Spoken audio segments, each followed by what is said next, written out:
У Менску ў двары шматкватэрнага дому на Матусевіча 72 упаў, імаверна, расійскі беспілотнік. Дрон урэзаўся ў будынак, пасля чаго упаў у прыпаркаваны аўтамабіль і ўзарваўся. Пра гэта паведамляе выданне «Зеркала» са спасылкаю на відавочцаў. Тыя адзначаюць, што на месцы інцыдэнту праз 25 хвілінаў прыехала міліцыя і разагнала ўсіх сведкаў. Пазней Мінабароны пацвердзіла падзенне дрона. Там заявілі, што беспілотнік быў знядзеяны сродкамі радыёэлектроннай барацьбы, а ад ягонага падзення ніхто не пацярпеў. Таксама пра імавернае збіццё яшчэ аднаго дрона над Касцюковічамі Магілёўскай вобласці паведамляе тэлеграм-канал «Рэальная Беларусь». Паводле крыніцаў выдання, абломкі БПЛА упалі каля вёскі Вязовец. Расійская авіакампанія «Аэрофлот» адмяніла 2 ранішнія рэйсы паміж Менскам і Масквой. Пры гэтым больш познія вылеты і прылёты, запланаваныя на другую палову дня, у раскладзе пакуль застаюцца. Напярэдадні на авіакампанію здзейснілі хакерскую атаку, да якой у тым ліку былі датычныя беларусы.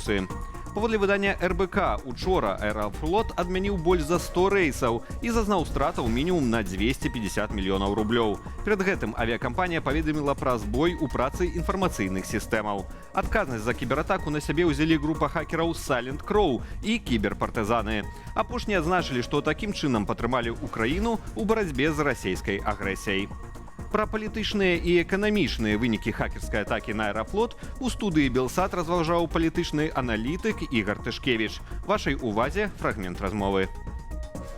Гэта зніжэнне ролі сталіцы ці сталіцу Расійскай Федэрацыі Петербурга і Масквы як транспартных хабаў, як цэнтраў прыцягнення і як таго, што спрымаецца як ікона якасці жыцця і як бяспечная тэрыторыя. Прынамсі, частка насельніцтва бачыць, што вынікі вайны ёсць. У кагосьці адпачынак накрыўся медным тазам, прабачэнне за грубасць хвоці, штосьці яшчэ. За год у Беларусі выявілі больш за 3,5 тысячы выпадкаў захворванняў на гепатыт.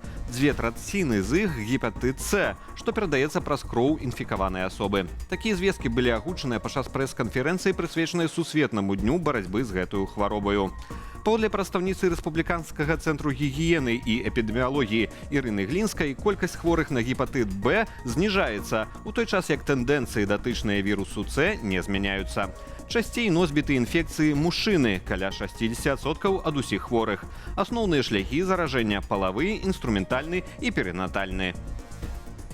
Доля людей, которые заражаются половым путем, она каждый год превалирует. То есть это где-то около 50% случаев. Важно, чтобы твой партнер или твоя партнерша были проверены на гепатит, и вы сохраняли верность друг другу. Працягваюцца аднаўленчыя працы пасля абвалу грунту ў мікрараёне Вярхоўя ў Віцебску. На месцы інцыдэнту працуюць 30 працаўнікоў МНС, 5 адзінак тэхнікі і будаўнічыя службы.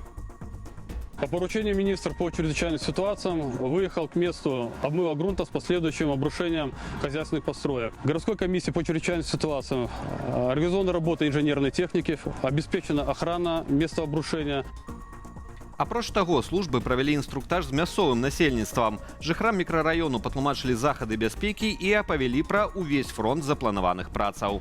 Абвал грунту ў мікрараёне Вярхоўя адбыўся 26 ліпеня. Бераг споўз у дзвіну з некалькімі гаспадарчымі пабудовамі, дарогай і дрэвамі праз моцныя залевы. Пацярпелых у выніку інцыдэнту не было.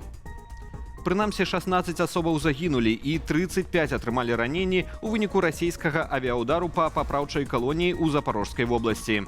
Паводле мясцовых уладаў па рэгіёне акупацыйнае войска выпусціла не меней за 8 фугасных авіабомбаў.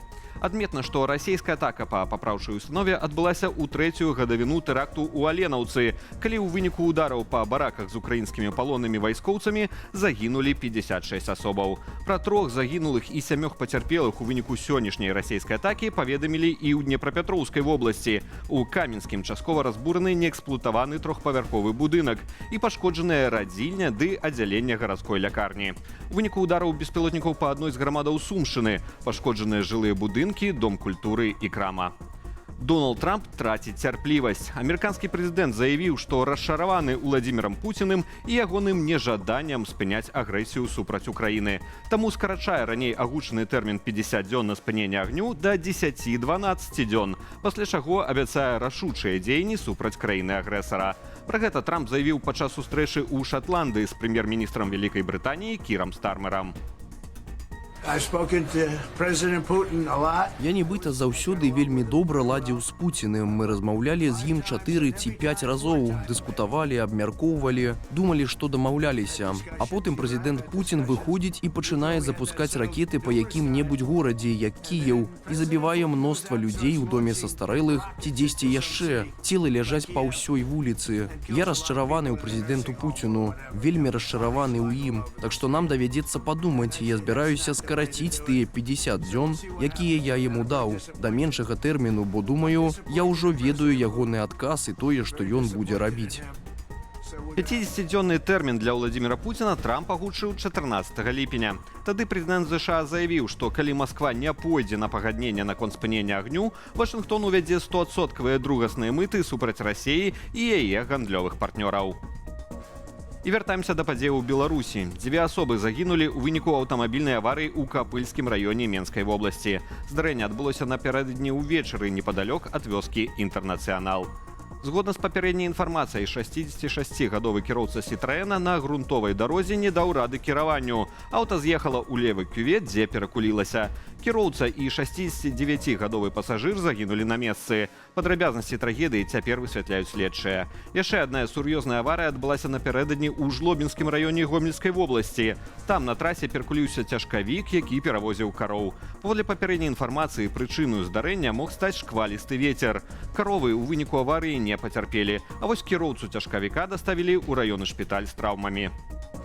У Міністэрстве прыроды паведамілі пра новы выпадак мору рыбы. Мінімум 6 мёртвых карасёў выявілі эколагі ў сажалцы ў вёсцы Ведрыца Чэрвінскага раёну. Пры гэтым іх можа быць значна болей. Рыбу працягваюць збіраць. Мёртвых асобінаў перадалі для аналізу ў ветэрынарную клініку. Таксама спецыялісты ўзялі пробу вады. Папярэдняй прычынаю мору эколагі называюць несанкцыянаваны выкід хімічных рэчываў, забруджання вадаёму сцёкамі водамі ці хваробу. За апошні тыдзень Міністэрства прыроды паведамляла пра мінімум 3 выпадкі масавай гіблі рыбы ў вадаёмах каля Менску, у Барысаве і ў Гарадзенскай вобласці. Усяго месяц застаўся, каб паспець адпачыць на моры да канца лета. Карэспандэнты нашага сайту зрабілі агляд, куды і за колькі можна паехаць без візы. У разліку ўзялі сярэднестатыстычную сям'ю з 2 дарослых і 1 дзіцяці. Калі у вас няма візы, то найбольш відавочныя варыянты для адпачынку на моры – Грузія, Турцыя, Егіпет, Аб'яднаныя Арабскія Эміраты і Расія. Мінімальныя цэны пуцёвак з пералётам у гэтых кірунках пачынаюцца ад $900 за асобу. Калі казаць асобна паводле краінаў, цяпер найтанней будзе адпачыць у Эміратах. Яшчэ з бонусаў крыштальна чыстая вада і сезон распродажу. З мінусаў высокая тэмпература і вільготнасць. Турэччына адваротны бок Эміратаў. Тут акурат пік турыстычнага сезону, а значыць шматлюдна і дорага. Затое не так спякотна, як у Эміратах. Грузія адрозніваецца дасяжнасцю і магчымасцю самастойна зарганізаваць адпачынак. Ёсць беспасярэднія пералёты, можна паразумецца па-расейску, а кошты невысокія. Попыт на Егіпет спадае. Дабірацца туды пасля увядзення санкцыяў стала цяжэй і даражэй. Пра іншыя кірункі марскога адпачынку, дасяжныя беларусам без візаў, чытайце на нашым сайце belsat.eu. Звычайная лоўля рыбы на Прыпяці для беларусаў Кацярыны і Владзіміра Варанцовых скончылася буйною здабычаю. Сужэнцы злавілі сама даўжынёю больш за 2 метры. Аднак, сфатаграфаваўшы гіганта, выпусцілі яго на волю. Як гэта было, паглядзім разам у рубрыцы «Без каментара». Держи его, держи, держи. Вот эта машина. Смотри, как он плывет, смотри, смотри, смотри. Больш поўная інфармацыйная карціна дня ў вечаром эфіры аб'ектыву і студыі Белсат. Я ж з вамі развітваюся, ды заклікаю падпісвацца на садсеткі Белсату і да актыўнасці пад нашым выпускам у Ютубе. Але не забывайцеся на ўласную лічбавую бяспеку. Беражыце сябе і заставайцеся з Белсатам.